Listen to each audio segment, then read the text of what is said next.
નમસ્કાર વિદ્યાર્થી મિત્રો, આજના આપણા વિડિયો લેક્ચરમાં આપ સૌનું હાર્દિક સ્વાગત છે। તો આપણે આગળના લેક્ચરમાં સ્વાધ્યાય 6.2 ના બે એક્ઝામ્પલ્સ જોયા હતા, જેમાં પહેલા એક્ઝામ્પલ્સમાં વિધાનો હતા મારા ખ્યાલથી, અને બીજા એક્ઝામ્પલમાં હતું એક એક્ઝામ્પલ હતું જેમાં બે ક્વેશ્ચન પૂછેલા હતા। ત્યારબાદ છે ક્વેશ્ચન નંબર 3। ક્વેશ્ચન નંબર 3 માં આપણને પૂછેલ છે કે √5 ને સંખ્યા રેખા પર કેવી રીતે દર્શાવી શકાય તે બતાવો।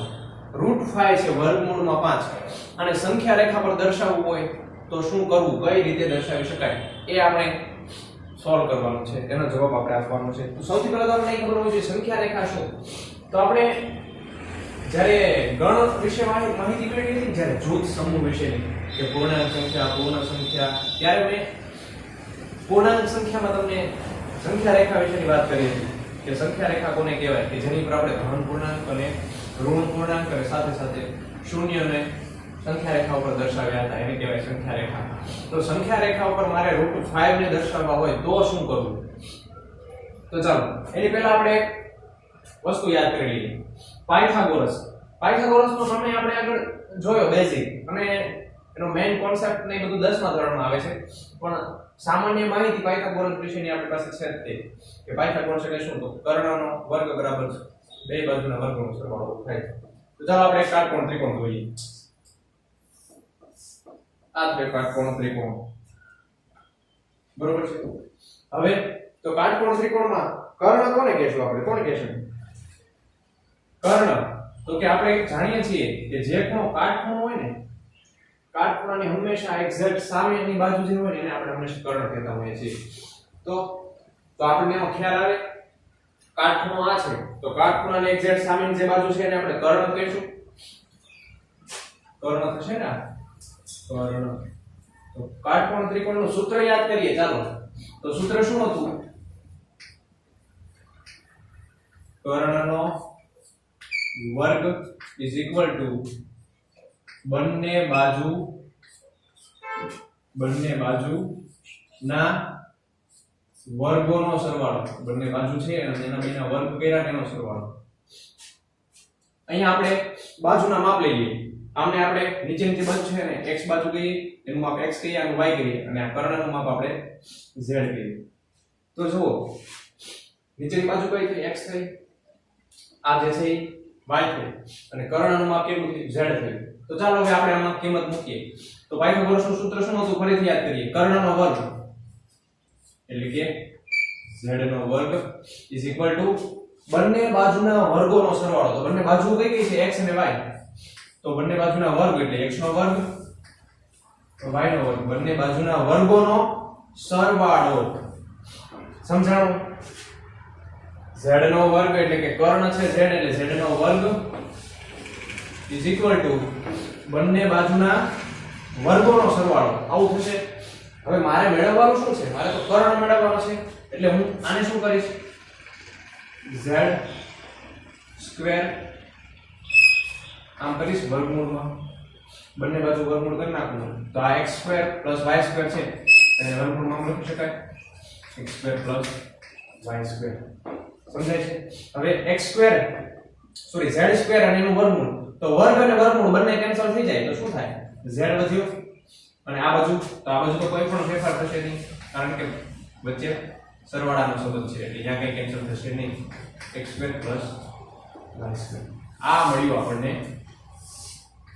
પાયથાગોરસનું સૂત્ર। માનો કે આપણને કર્ણ મેળવવાનો કીધો હોય ને, તો આપણે વર્ગમૂળમાં આ બાજુ વત્તા આ બાજુના વર્ગોનો સરવાળો વર્ગમૂળમાં મૂકવો પડે। આ કિંમત મૂકો તો આપણને કર્ણ મળે। ખ્યાલ આવે છે? હવે આપણે સંખ્યા રેખાની વાત કરવાની છે। સંખ્યા રેખા ઉપર દર્શાવવાનું છે। તો સંખ્યા રેખા ઉપર તમને ખ્યાલ હશે કે કોઈ પણ માપ આપેલું હોય ને, એ કાં તો સેન્ટીમીટરમાં દર્શાવવાનું હોય, કાં તો ઇંચમાં દર્શાવવાનું હોય, કાં તો મીટર, આપણને કોઈ જે પણ માહિતી આપેલી હોય એમાં આપણે ઉલ્લેખ કરેલો હોય કે આટલા મીટર લંબાઈ છે કોઈ પણ બે વસ્તુ અથવા બે સ્તંભ, બે વચ્ચેનું અંતર મીટરમાં હોય, સેન્ટીમીટરમાં હોય, ઇંચમાં હોય, કોઈ પણ માપમાં હોઈ શકે, અથવા કંઈનું આપેલું હોય તો એકમ, આપણે એકમ લઈએ છીએ। જ્યારે કોઈ પણ જાતના માપનો ઉલ્લેખ ન કર્યો હોય કે શેમાં લેવાનું છે, મીટરમાં, સેન્ટીમીટરમાં કે ઇંચમાં, તો આપણે એકમ વડે દર્શાવીએ છીએ। તો અહીં આપણે સૌથી પહેલા તો આને આપણે થોડી વાર રાખીએ √5 ને 1 મિનિટ સાઈડમાં રાખીએ અને આપણે √2 માટે ચેક કરીએ તો √2 એટલે કે વર્ગમૂળ 2 ને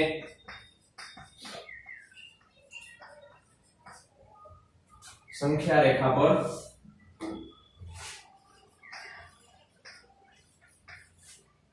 દર્શાવો આવો આપણે કીધેલું હોય કે વર્ગમૂળ 2 ને સંખ્યા રેખા પર દર્શાવો તો સૌથી પહેલા તો આપણે શું કામ કરશું આ √2 છે અને આ સ્વરૂપમાં લાવવું પડશે કર્ણના સ્વરૂપમાં લાવવાનો પ્રયત્ન કરવો સૌથી પહેલા શું કરવાનું √2 ને કર્ણના સ્વરૂપમાં લાવવાનું તો જો √2 છે આપણે અત્યારે જો વર્ગમૂળ ઉપરનું વર્ગમૂળ થોડી વાર છે ને વર્ગમૂળ ભૂલી જવાનું અંદરની જે કિંમત છે ને એને થોડીક વાર યાદ કરવાની તો જો અહીંયા આવી જાવ પાછા તો શું સૂત્ર હતું કર્ણ માટે એટલે કે પાયથાગોરસ z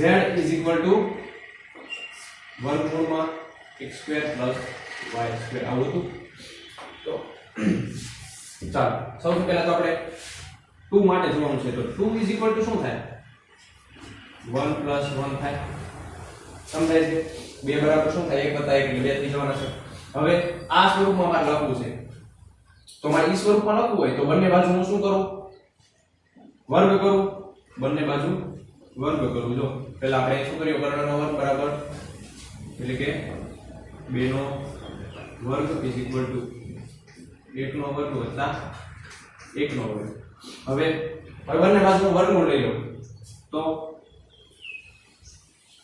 2² √2² અને 1 નો વર્ગ વત્તા 1 નો વર્ગ હોલ સ્ક્વેર આવું થશે તો 2 નો વર્ગ અને જે વર્ગમૂળ છે બંને કેન્સલ થશે એટલે વધે શું સોરી આપણે બંને બાજુ શું કરશું વર્ગમૂળ કરશું ને એટલે એમાં શું થશે કે 2 છે એનું રૂટ કેન્સલ થઈ જશે આ માહિતી આપણી પાસે છે આમાં આપણે આ સમજીએ કે માનો કે આ છે તો મારે આને વર્ગના સ્વરૂપમાં લખવું હોય તો આમ લખી શકું ને આનું આ છે કોઈ પણ જાતનો ફેરફાર કર્યા વગર લખવું હોય તો આ આમ થશે કે આનો મારે વર્ગ દર્શાવવો હોય તો આમ થાય અને આ શું થાય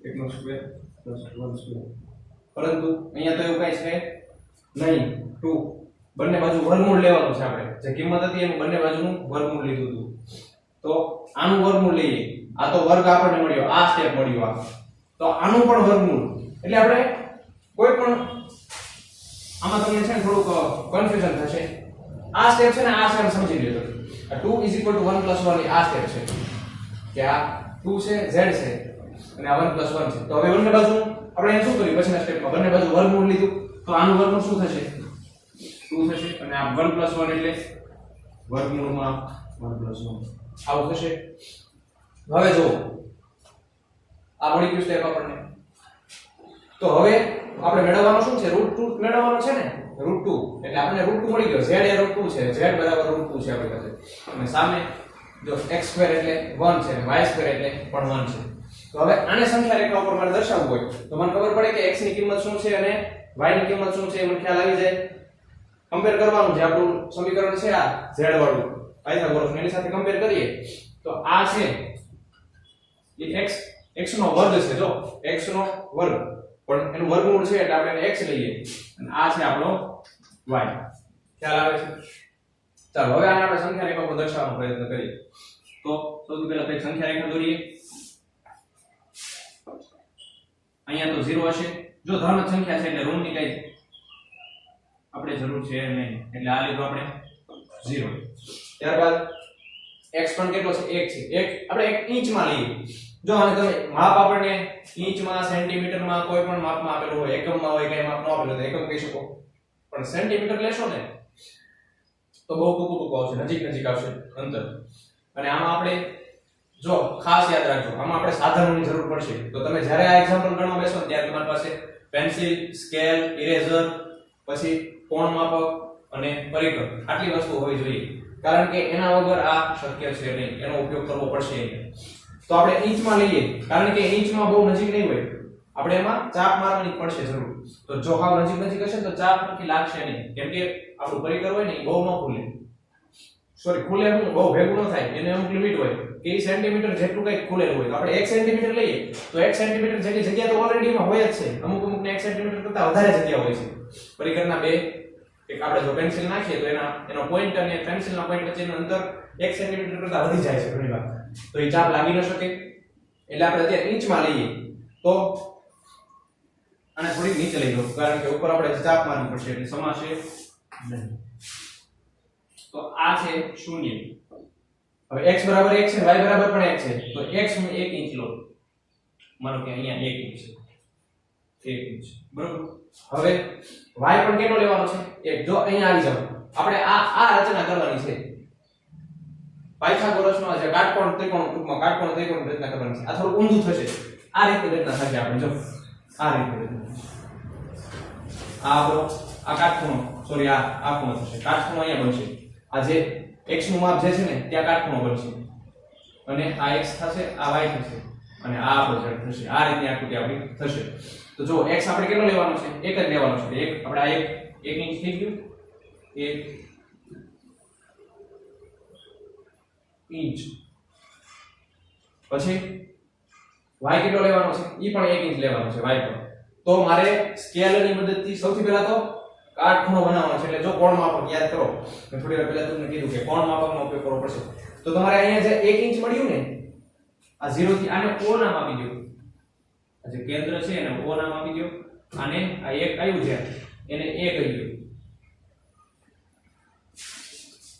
1 ઇંચ આપણે વચ્ચે લખ્યું છે આને a બિંદુ કહો અને a બિંદુને કેન્દ્ર લઈ કોણ માપકની મદદથી 90 અંશનો ખૂણો બનાવવાનો છે તમારે કાટખૂણો એક્ઝેક્ટ કાટખૂણો બનવો જોઈએ અહીંયા એ પાસે કાટખૂણો બનવો જોઈએ o થી a સુધીનું અંતર આપણે કેટલું લીધું 1 ઇંચ લીધું કારણ કે x આપણી પાસે 1 છે x આપણે કેટલો લેવાનો છે જો કમ્પેર કરીએ x લેવાનો છે 1 ઇંચ પછી y પણ કેટલો લેવાનો છે 1 ઇંચ તો તમે સૌથી પહેલા તો 90 અંશનો ખૂણો બનાવી નાખ્યો કાટખૂણો હવે સ્કેલની મદદથી માપીને જ્યાં 1 ઇંચ થતું હોય ત્યાં આગળ આપણે બિંદુ b લઈએ તો આપણે કેટલું થશે 1 ઇંચ થશે a થી b નું અંતર પણ કેટલું થશે 1 ઇંચ અને o થી a નું અંતર પણ કેટલું થશે 1 ઇંચ કારણ કે આ x છે આ y છે x અને y ની કિંમત આપણે લેવાની છે 1 ઇંચ હવે b અને o ને જોડી દો b અને o ને બંનેને જોડી દો તો આ 1 ઇંચ હોય આ 1 ઇંચ હોય તો શું બનશે જો આની કિંમત અને આની કિંમત આનો બેનો આ 1 હોય x 1 હોય અને y 1 હોય તો હંમેશા z કેટલો થાય √2 થાય ને ખ્યાલ આવે છે જ્યારે x ની કિંમત 1 હતી y ની કિંમત 1 હતી ત્યારે z ની કિંમત આપણને શું મળી z ની કિંમત મળી આપણને √2 એટલે આપણે લખીએ કે z પણ આ કેટલું હોય √2 ઇંચ હોય તો આ તો મને √2 ઇંચ મળી ગયું z કારણ તો મને z √2 મળી ગયું પણ મારે મેળવવાનું શું છે મેઈન વસ્તુ શું છે √2 ને સંખ્યા રેખા ઉપર દર્શાવવાનું છે તો આ √2 થોડું સંખ્યા રેખા ઉપર છે સંખ્યા રેખા તો આ છે તો આટલું માપ મને √2 મળ્યું હવે હું પરિકરનો ઉપયોગ કરીશ o ને કેન્દ્ર લઈ આ શૂન્ય છે અને આપણે એને o નામ આપેલું છે બિંદુ o ને કેન્દ્ર લઈ પરિકર એટલું ખોલીશ o થી b સુધીનું પરિકર ખોલીશું o ને કેન્દ્ર લઈ પેન્સિલનો પોઈન્ટ છે ને b ઉપર રાખીશું અહીંયા અને પછી આમ કરીને આમ ચાપ મારીશું હા એટલે ઈ સંખ્યા રેખાને અહીંયા છેદશે તો આ જે થયું ને ઈ આપણું બિંદુ થયું c ત્રીજું બિંદુ અને આ જે અંતર થયું ને એ √2 જેટલું હશે આ અંતર √2 હશે √2 પણ શું ઇંચ ખ્યાલ આવી ગયો સમજાણું તમને સૌથી પહેલા આપણે શું કર્યું સંખ્યા રેખા દોરી પહેલા તો આપણે જો ઘણી જગ્યાએ ગોખાવી નાખે છે કે માનો કે √2 મેળવવાનું હોય ને તો x અને y 1 ઇંચ લઈ લેવાના પણ એ ક્યાંથી આવ્યા 1 ઇંચ એ આપણને ખબર હોવી જોઈએ ને તો એ 1 ઇંચ ક્યાંથી આવ્યા પાયથાગોરસના સૂત્રમાં z ની કિંમત મેળવવા માટે x અને y ની કિંમત z આપણને ખબર છે √2 લાવવાનો છે આપણે તો z √2 લાવવા માટે x અને y ની કિંમત આપણને 1 મળે 1 લ્યો ત્યારે √2 મળે છે એ ખ્યાલ આવે તો એની ઉપરથી આપણે આ વસ્તુ મેળવી છે તો તમને સમજાણું ક્યાંથી આવી આ વસ્તુ તો ચાલો આવો નવો એક બીજો એક્ઝામ્પલ જોવાનો આપણે પ્રયત્ન કરીએ કે જેમાં આપણને √3 ને સંખ્યા રેખા ઉપર દર્શાવવાનો પ્રયત્ન કરીએ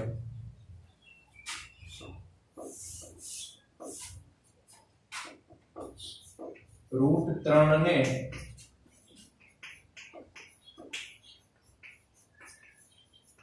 સંખ્યા રેખા પર દર્શાવો.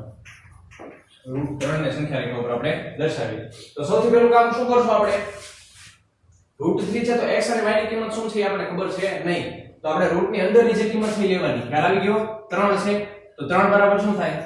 2 + 1 થાય એટલે 3 થાય. તો હવે આપણે આને કયા સ્વરૂપમાં લખવાનું છે? આ z સ્વરૂપમાં લખવાનું છે. તો ઈ સ્વરૂપમાં લખવું હોય તો શું કરવું પડે મારે? z² = x² + y² આ સ્વરૂપ છે અત્યારે હાલમાં. તો આનું બંને બાજુ વર્ગમૂળ લઈશ તો શું થશે? બંનેના જો હું આ સ્ક્વેર ના સ્વરૂપમાં લખી નાખું પહેલા તો મને આવું થશે. √2 નો વર્ગ વત્તા 1 નો વર્ગ = √3.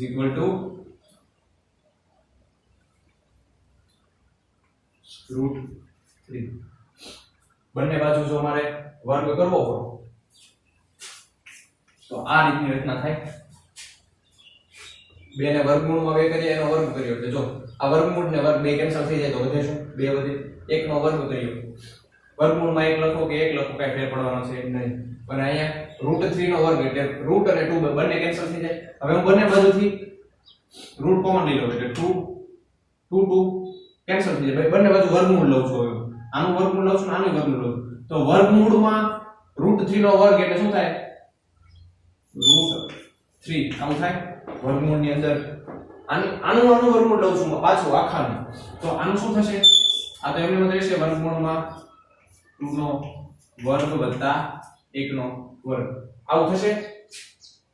ખ્યાલ આવે છે? તો આ રીતની રચના થશે. તો હવે શું કરશું આપણે? તો હવે જુઓ તમે શું મળે છે આપણને માહિતી. તો ઓલાની કિંમત આપણને મળી x ની કિંમત કેટલી મળી? √2 નો વર્ગ. એટલે આપણે x લેવો પડે. અહીંયા શું છે? જો આ 1 નો વર્ગ છે. તમને એમ થશે કે આ કેમ 1 નો 1 જ રહ્યો? તો આ હતો 1 નો વર્ગ હતો ને આ પણ 1 નો વર્ગ હતો. x આપણી પાસે શું હતો? x 1 હતો પણ અહીંયા આ શું હતું? x નો વર્ગ અને y નો વર્ગ હતો. વર્ગ સ્વરૂપમાં થશે. અહીંયા પણ જો મેં લખ્યું નથી પણ આ વર્ગ જ છે. તો તમે કન્ફ્યુઝ થશો કદાચ કે એ કેમ 1 હતો. હવે ખ્યાલ આવી ગયો તમને બંને બાજુમાં. તો આ z મળ્યો આપણે √3 જે આપણે મેળવવાનો છે. એની સામે આપણે x અને y ની કિંમત શું મળી? √2 નો વર્ગ અને 1 નો વર્ગ. તો x આપણી પાસે શું થયું? આ થયો આપણો x અને આ થયો આપણો y. x શું થયું? √2 થયું. y થયો 1 થયો. તો હવે જુઓ √2x છે. આપણે જે આ x છે આ આકૃતિનું કાઢી નાખો કેમ કે આ તમે થોડા કન્ફ્યુઝ થશો. કેમ કે આપણે સંખ્યા રેખા ઉપર તો આવી રીતે ઊંધો કર્ણ દર્શાવવાનો છે. x y અને આ કર્ણ જેનું માપ આપણે જેને આપણે z કહીએ છીએ.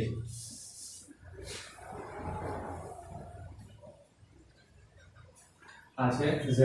તો જુઓ પહેલા તો મારે સંખ્યા રેખા ઉપર x લેવો પડે પછી 90 નો ખૂણો બનાવીને જે મળે એને મારે y જેટલું અંતર લેવાનું અને એની પરથી મને z મળે.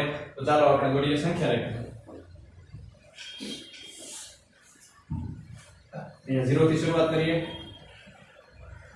આ થયો 0 0 ને આપણે o બિંદુ કહીએ. પછી 0 થી √2 x નું માપ કેટલું લેવાનું છે? x નું માપ આપણે √2 લેવાનું છે. જો x છે √2 તો √2 લેવા માટે શું કરવાનું? આ આખી પ્રોસેસ ફરીથી અહીંયા કરવાની. x નું માપ √2 જેટલું લેવા માટે સંખ્યા રેખા ઉપર √2 મારે દર્શાવવા પડશે. તો આ જે આખી પ્રોસેસ છે ને એ ફરીથી મારે અહીંયા કરવી પડશે. સૌથી પહેલા શું કર્યું મેં? એ y તો એક જ છે. પહેલા તો હું અહીંયા એક a બિંદુ લઉં કે જે 1 ઇંચ હોય. 1 ઇંચ. પછી અહીંયા હું કાટખૂણો બનાવું એક કોણ માપકની મદદથી. પછી y ઉપર પણ હું એક અહીંયા આગળ b લઉં. આ જે y નું અંતર પણ હું કેટલું લઉં? y ની લંબાઈ 1 ઇંચ જ લઈશ. 1 ઇંચ. પછી o ને અને b ને જોડી દઈશ. o અને b ને જોડી દઈશ. એટલે મને z શું મળશે? આ મને મળશે √2 ઇંચ. હવે અમારે √2 સંખ્યા રેખા ઉપર લાવવા માટે કોણ માપકની મદદથી અહીંયા કેન્દ્ર પરિકરની મદદથી અહીંયા કેન્દ્ર લઈશું o ને અને b જેટલું અંતર લઈશ. કોણ માપકનો પોઈન્ટ અને પેન્સિલ વચ્ચે b જેટલું o થી b જેટલું અંતર લઈશ અને b ઉપર પેન્સિલનો પોઈન્ટ રાખીને આમ ચાપ મારીશ આમ. એટલે આ પણ મળશે અહીંયા એક c બિંદુ. તો આનું અંતર થશે √2 ઇંચ. આ √2 મને મળ્યું. હવે x જ મારે √2 લેવાનો છે તો હવે આ મને x મળ્યો o થી c સુધીનું અંતર છે ને એ x થયો આપણો આજે x છે ને એ o થી c સુધીનું અંતર થયું અને y કેટલો લેવાનો છે 1 તો હવે હું c બિંદુને કેન્દ્ર લઈ કોણમાં કેન્દ્રથી અહીંયા 90 અંશનો ખૂણો બનાવી છે તો અહીંયા મેં બનાવ્યો 90 અંશનો ખૂણો હવે જો x કેટલું લેવાનું હતું √2 તો x આપણે √2 કરી નાખ્યું હવે y મારે 1 ઇંચ લેવાનું છે તો 1 ઇંચ ક્યાં થશે અહીંયા તો y પાછું મેં લીધું 1 ઇંચ અને આને હું આપી દઉં d નામ બિંદુ d હવે d અને o ને જોડું છું d અને o બિંદુને જોડું છું આને બંનેને જોડી દેવાનું તો હવે જે મને મળ્યો ને આના માટેનો z મળ્યો તો આ કેટલું મને મળશે જો x મારી પાસે છે √2 y છે 1 તો આ મને કેટલું મળવું જોઈએ કર્ણ આ મને મળશે √3 ખ્યાલ આવી ગયો o થી d સુધીનું અંતર કેટલું હશે √3 હશે હવે o છે o ને કેન્દ્ર લઈશ અને કેન્દ્ર લઈને o થી d સુધીનું અંતર લઈશું પરિકરમાં o ને કેન્દ્ર લઈ o થી d સુધીનું અંતર લઈ d આગળ પેન્સિલ રાખીને આમ ચાપ મારી છે આ અને અહીંયા મને મળશે e બિંદુ e તો હવે આ જે બિંદુ e છે ને એ મારું થશે o થી e સુધીનું √3 જેટલું માપ થશે o થી e સુધીનું અંતર જે છે ને એ કેટલું થયું √3 થયું સંખ્યા રેખા પર √3 દર્શાવવા માટેની પ્રોસેસ તમને ખ્યાલ આવી ગઈ સૌથી પહેલું આપણે કામ શું કર્યું સંખ્યા રેખા દોરી એક 0 લીધો ઉદ્ગમ બિંદુ જ્યાં 0 થી શરૂઆત થઈ પછી 1 ઇંચ લીધું કારણ કે સંખ્યા રેખા ઉપર મારે x ની કિંમત √2 દર્શાવવાની છે અને y મારે લેવાનું છે 1 એટલે આજે આપણે √2 ને સંખ્યા રેખા ઉપર દર્શાવતા શીખ્યા ને ઈ પ્રોસેસ આખી કરી એટલે મને અહીંયા √2 મળ્યું c સુધી પછી આ x થયો હવે આપણો x થયો એક્ઝામ્પલ તો હવે શરૂ થયો અહીંયાથી આ જે c બિંદુ મળે ને પછી મારો એક્ઝામ્પલ શરૂ થયો અને ઈ મને મળ્યું √2x અને y મળ્યું મને 1 ઇંચ અને હવે હું શું કરું અહીંયા 90 અંશનો ખૂણો બનાવીશ અહીંયા તો x મારો √2 થશે અને y ની કિંમત મારી થશે 1 ઇંચ y 1 ઇંચ આપેલો છે હવે o અને d ને જોડી દઈશ અને પરિકરની મદદથી o ને કેન્દ્ર લઈ અને d જેટલું અંતર લઈ d આગળથી એક ચાપ મારીશ અને આ સંખ્યા રેખામાં જે છે ને એને e બિંદુ આપીશ અને o થી e સુધીનું અંતર થાય ને e મારું √3 થશે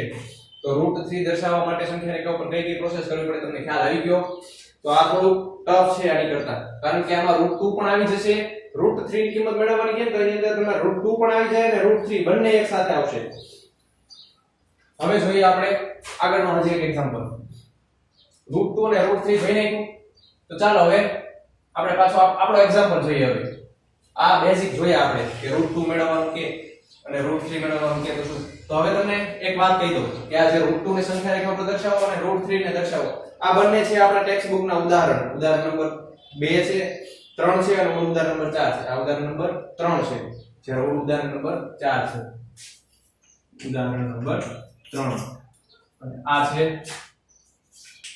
ઉદાહરણ નંબર 4 ખ્યાલ આવી ગયો હવે આપણે જોઈએ આપણો એક્ઝામ્પલ ચાલો હવે આપણે આપણી જે મેઇન છે જેના માટે આપણે શરૂઆત કરી હતી એક્ઝામ્પલ નંબર 3 તો ઈ ગણવાનો પ્રયત્ન કરીએ એક્ઝામ્પલ નંબર 3 હવે શરૂ થાય છે આ તો આપણે વચ્ચે બે એક્ઝામ્પલ જોઈ લીધા કે કઈ રીતે સોલ્વ થાય √5 માટેનું તો સાવ ચાલુ છે આમાં આ પ્રોસેસ નહીં થાય કેમ કે રૂટમાં નહીં આવે કિંમત √5 ને સંખ્યા રેખા પર દર્શાવવા કેવી રીતે દર્શાવી શકાય તે બતાવો તો સૌથી પહેલા તો શું થશે 5 વર્ગમૂળમાં કઈ કિંમત આપેલી છે 5 આપેલી છે તો 5 ને હું આવી રીતે દર્શાવી શકું 4 + 1 આવી રીતે દર્શાવી શકું આટલું સમજાણો તમને હવે બંને બાજુ હું શું કરીશ જો અહીંયા આવી જાવ પાછા બંને બાજુ વર્ગ બંને બાજુ મારો વર્ગ કરવો હોય તો જો જવાબમાં કાંઈ ફેર ન પડવો જોઈએ આની આ કિંમત એની એટલી ને એટલી રહેવી જોઈએ અને બંને બાજુ મારો વર્ગ કરવાનો છે તો વર્ગમૂળ 5 નો વર્ગ આવું કરું તો જો તો આ 5 ની કિંમતમાં કોઈ પણ જાતનો ફેરફાર થયો વર્ગમૂળ અને વર્ગ બે કેન્સલ થઈ જાય તો આનું જે સાદુરૂપ છે એ શું મળે આપણને 5 જ મળવાનું છે એટલે આપણે આનો વર્ગ કરવાનો છે પણ એવી રીતે કે કિંમતમાં કાંઈ ફેરફાર થવો જોઈએ નહીં અહીંયા 4 છે તો 4 નો મારે વર્ગ એવી રીતે કરવાનો છે કે કિંમતમાં કાંઈ ફેરફાર થાય નહીં તો હું આમ લખી શકું 2 નો વર્ગ વત્તા 1 એટલે 1 નો વર્ગ સમજાઈ ગયું એટલું એમાં કાંઈ ડાઉટ 5 બરાબર 4 વત્તા 1 આવું થાય 5 ની કિંમત હવે બંને બાજુ મારે વર્ગ લેવાનો છે પાયથાગોરસના સૂત્ર પ્રમાણે બંને બાજુનો વર્ગ. તો આ મારી પાસે ઓલરેડી ઓરિજિનલ કિંમત છે, પણ આનો વર્ગ મારે એવી રીતે કરવાનો છે કે આની કિંમતમાં ફેરફાર ન થવો જોઈએ. જો 2 નો વર્ગ કરું તો પાછો 4 આવી જાય, 1 નો વર્ગ કરું તો 1 આવી જાય, √5 નો વર્ગ કરું તો પાછા મને 5 મળી જાય. એટલે આ એની એ જ વસ્તુ છે, પણ આપણે વર્ગના સ્વરૂપમાં લખી. હવે આપણે કરીએ છીએ ત્રીજું સ્ટેપ, બંને બાજુ વર્ગમૂળ લેતા. તો હવે હું આને બંને બાજુથી વર્ગમૂળ લઉં તો √5 નો સ્ક્વેર એટલે આ 5 જ છે, અને 5 નું વર્ગમૂળ કરું એટલે આવું થાય વર્ગમૂળમાં 5. અને આને હું વર્ગમૂળમાં નાખું તો શું થાય? 2 નો વર્ગ વત્તા 1 નો વર્ગ. સમજાણો તમને? √5 નો વર્ગ એટલે વર્ગમૂળમાં 5 નો વર્ગ એટલે આ 5 જ છે, અને એનું વર્ગમૂળ કાઢવાનું છે મારે આખી કિંમતનું, એટલે મને મળે √5 અને આ બંનેનું વર્ગમૂળ એટલે આવું થાય. જો √5 ની કિંમત મને મળી ગઈ, આ √5 છે. √5 બરાબર શું મળ્યું મને? x શું મળ્યો મને? x મળ્યો મને 2 અને y મળ્યો મને 1. x ની કિંમત મને 2 મળી અને y ની કિંમત 1 મળી. હવે હું સંખ્યા રેખા ઉપર આને દર્શાવવાનો પ્રયત્ન કરું. આ દોરી આપણે સંખ્યા રેખા. આને આપણે બિંદુ O કહીએ છીએ, જે 0 થી શરૂઆત થાય છે. 0 થી શરૂ થાય. x કેટલું લેવાનું છે? 2 ઇંચ લેવા. આપણે ઇંચમાં જ તે પહેલેથી લીધું છે, બધા એક્ઝામ્પલમાં ઇંચમાં જ લઈએ છીએ, તો અહીંયા પણ ઇંચ જ લેશું. x ની કિંમત મારે લેવાની છે 2 ઇંચ, તો 1 ઇંચ થશે અહીંયા, બીજી ઇંચ થશે અહીંયા. x બરાબર 2 ઇંચ લેવાનું હતું, અને આપણે એ બિંદુ કહીએ. આ કેટલું છે? 2 ઇંચ. હવે y કેટલું લેવાનું છે? 1. તો પહેલા તો અહીંયા 90 અંશનો ખૂણો બનાવી છે, કાટખૂણો બનાવીશ અહીંયા કોણ માપકની મદદથી. કોણ માપક અહીંયા મૂકીશ અને જે 90 અંશ આવતા છે ત્યાં આગળ નિશાન કરીને અહીંયા કાટખૂણો બનાવીશ, અને કાટખૂણો બનાવ્યા બાદ હવે આ અક્ષ ઉપર હું y ની કિંમત લઈશ 1 ઇંચ, એટલે કે આ 1 ઇંચ મેં લીધો y. આને આપણે બિંદુ B કહીએ. x ની કિંમત 2 છે એટલે 2 ઇંચ લીધા, y ની કિંમત 1 ઇંચ છે એટલે 1 ઇંચ લીધા. અને હવે હું O અને B ને જોડી દઉં. O અને B ને મેં જોડી દીધા. તો મને મારી પાસે x ની કિંમત 2 હોય, y ની કિંમત 1 હોય, તો મને z શું મળે? આ z છે, આ x છે અને આ y છે. તો z મેળવવા માટે x ની કિંમત મારી પાસે 2 હોય અને y ની કિંમત 1 હોય, તો મને z શું મળે? √5 મળે. √5 ઇંચ મળે. સમજાણું? આની મદદથી આપણે દર્શાવ્યું છે કે જો આ 2 હોય ને આ 1 હોય, x ને y બે, તો મને z મળે વર્ગમૂળમાં 5. તો હવે મારે તો વર્ગમૂળમાં 5 ને સંખ્યા રેખા ઉપર દર્શાવવાનું છે. જો √5 ને સંખ્યા રેખા પર કેવી રીતે દર્શાવી શકાય એ બતાવવાનું છે. તો હવે હું O ને કેન્દ્ર લઈશ, પરિકરનો ઉપયોગ કરીશ. પરિકરની મદદથી O ને કેન્દ્ર લઈશ અને પેન્સિલનો પોઈન્ટ છે એ B ઉપર રાખીશ આમ, અને અહીંયાથી આમ ચાપ મારીશ આમ, એટલે B ઉપર પરિકર પેન્સિલનો પોઈન્ટ રાખીશ અને O ને કેન્દ્ર લઈ આમ ચાપ મારીશ. એટલે આ જે છેદે સંખ્યા રેખા ઉપર જ્યાં છેદે આ બિંદુ, એને હું C બિંદુ નામ આપી દઉં. અને O થી C સુધીનું જે અંતર છે ને ઈ મને મળે √5 મળે. √5 ઇંચ. કયું માપ છે? O થી C સુધીનું અંતર ઈ થઈ ગયું આપણું √5. તો √5 તો સાવ એટલે સાવ સિમ્પલ છે. x 2 લેવાના હતા એટલે 2 ઇંચ લીધા, y લેવાનો તો 1 ઇંચ લીધો અને કાટખૂણો બનાવી નાખ્યો અહીંયા. અને ત્યારબાદ 1 ઇંચ લીધો અને આને O ને B ને જોડી દીધા. O ને કેન્દ્ર લઈ B ઉપર પેન્સિલ રાખી એક ચાપ મારી તો મને મળી ગયું √5 OC. જે સંખ્યા રેખા ઉપર √5 દર્શાવવું હોય તો આ રીતે આપણે દર્શાવી શકીએ. સમજાણો તમે? કઈ જ અઘરું છે આમાં? સાવ એટલે સાવ સિમ્પલ છે, કોઈ જ જાતનું ડિફિકલ્ટી છે નહીં. પરંતુ જો આ રીત તમે સમજેલા હશો ને તો, જો આપણે આ વસ્તુ સમજેલા હશું ને તો વાંધો આવશે નહીં. પરંતુ આપણે જો ગોખશું તો ભેગું થશે નહીં, તો તરત ક્યાં ને ક્યાંય આપણે ઊંધા ગૂંચવાઈ જશું. એટલે આપણે ગોખવાનું નથી, ખાલી ફક્ત સીધી રીતે સમજવાનું છે. આ છે આપણા એક્ઝામ્પલ. તો આમાં આપણે એક સાથે એક તો √5 વાળો એક્ઝામ્પલ જે આપણે ગણવાનો તો ઈ, પછી આ બે ઉદાહરણ, ટૂંકમાં 3 એક્ઝામ્પલ એક સાથે ગણી નાખ્યા છે. તો તમને સારી રીતે સમજાઈ ગયો છે આ એક્ઝામ્પલ. આવો એક્ઝામ્પલ જો તમને પરીક્ષામાં પૂછાય તો તમને આવડે. હવે કોઈ જાતની તકલીફ પડે? ચાલો હજી આપણે એકાદો એક્ઝામ્પલ આવો સોલ્વ કરવાનો પ્રયત્ન કરીએ.